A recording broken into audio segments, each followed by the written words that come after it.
Now we want to move on to talk about the quantity theory of money, which is a theory trying to link the money supply to the price changes. So there are two ways that in the textbook that describing what is quantity theory of money.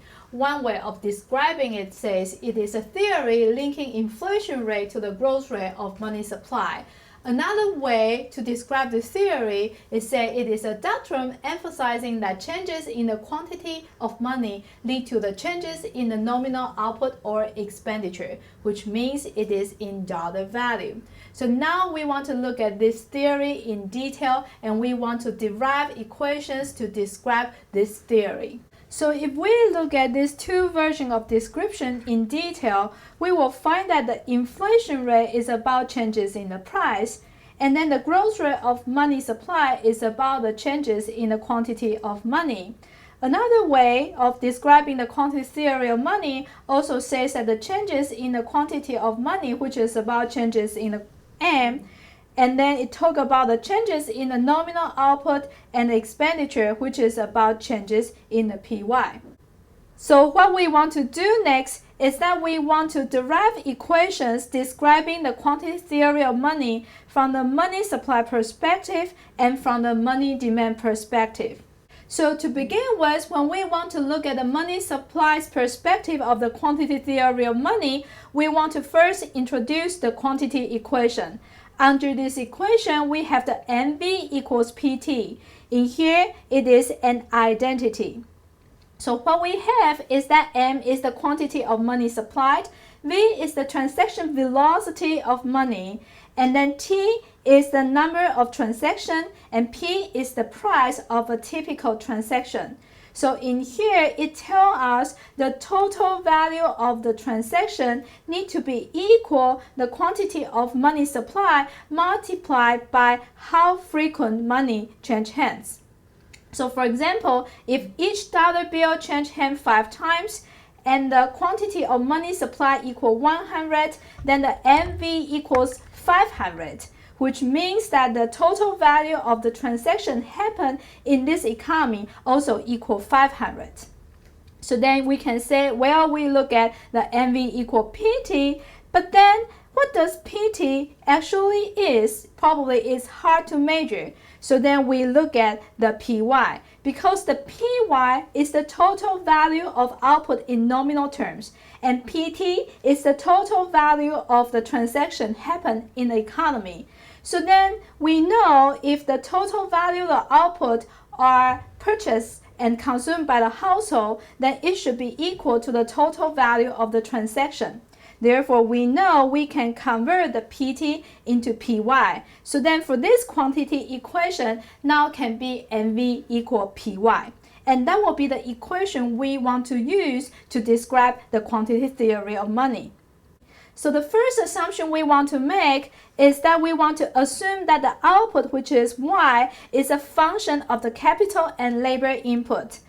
The Y is in real term, and so it is determined by the productivity of the economy and the size of the input. It has nothing to do with this equation, the quantity equation. The second assumption we made is that the V is a fixed number. Therefore, when we look at the quantity equation, which is MV equal PY, we say that the quantity theory is about a doctrine linking the changes in the money to the changes in the price. Therefore, given that the quantity equation expresses everything in terms of level, we need to convert the expression into the growth rate. So what we want to do is that we can take log on the equation, and then the log on the MV equal log PY can be converted into log MT plus log VT equals the log PT plus the log YT. Then we can also have the same quantity equation but for time t plus 1, and then we can rewrite the equation in this form.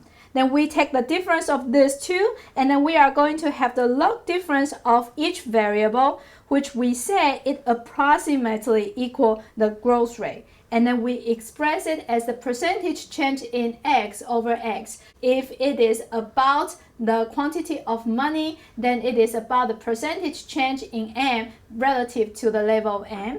If it is about the V, then it is about the percentage change in V over the V.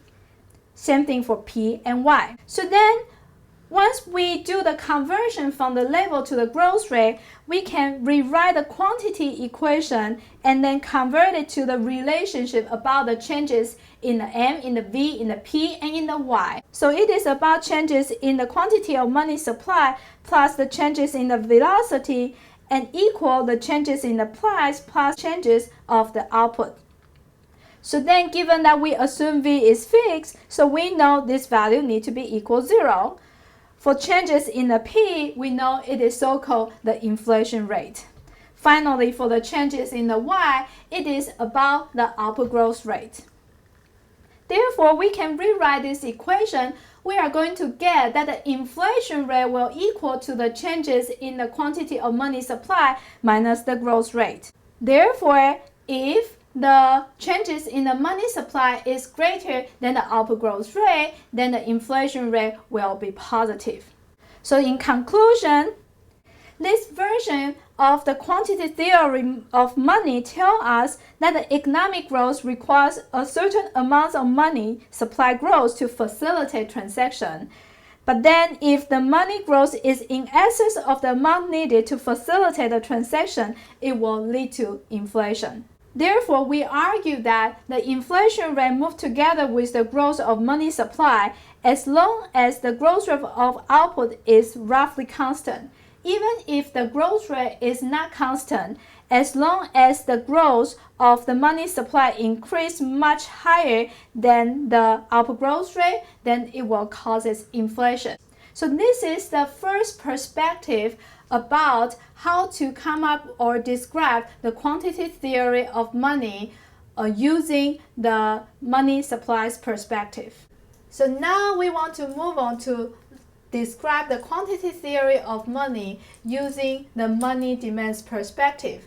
You may ask, wait a minute, when we are describing the quantity theory of money, we are linking the changes in the price to the changes in the money supply.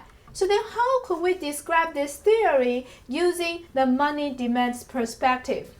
So given that we want to describe the quantity theory of money from the money demands perspective, we will need an equation to describe the money demand. And in here, we use the simple version of the money demand function to help us pin down the quantity theory of money in equation.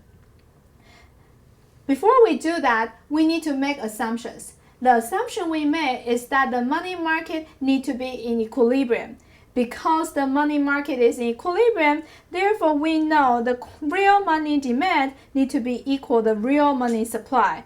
So then even though the money demand function is describing the money demand, but given that the money market is in equilibrium, so then the money demand will equal the money supply.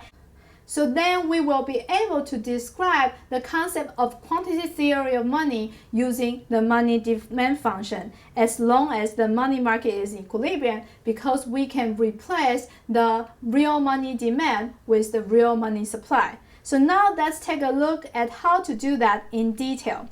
So for the very first step that we need to make assumptions. The first assumption is similar to what we did before. We said that the output is a function of the capital and labor input. It is given and it is in real term, and that is determined by the productivity and the size of the input. And then the second assumption we made is that the K, which is the percentage of income that people want to hold as money, is fixed.